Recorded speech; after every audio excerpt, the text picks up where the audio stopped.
નમસ્કાર, શો ટાઈમમાં આપનું સ્વાગત છે। ભાવનગર જિલ્લામાં ભારે વરસાદની આગાહી વચ્ચે જિલ્લાના 5 તાલુકામાં અડધો ઇંચથી લઈને 1.5 ઇંચ વરસાદ પડ્યો હતો, જ્યારે ભાવનગર સહિત અન્ય તાલુકામાં છૂટોછવાયો હળવો વરસાદ પડ્યો હતો।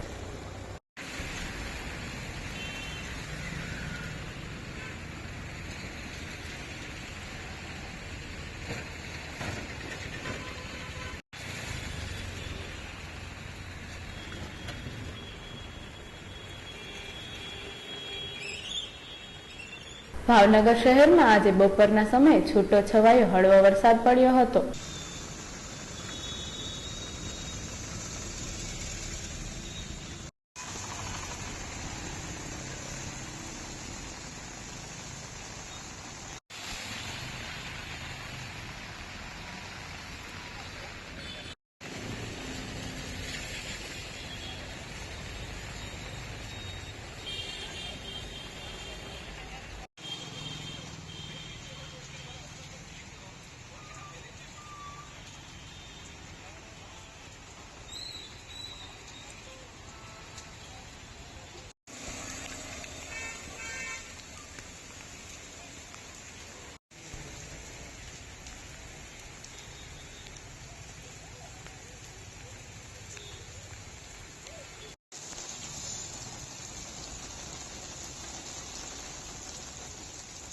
ભાવનગર જિલ્લાના ગારિયાધારમાં સવારથી જ ધીમી ધારે વરસાદ પડ્યો હતો અને 4 વાગ્યા સુધીમાં 1.5 ઇંચ પાણી પડી ગયું હતું।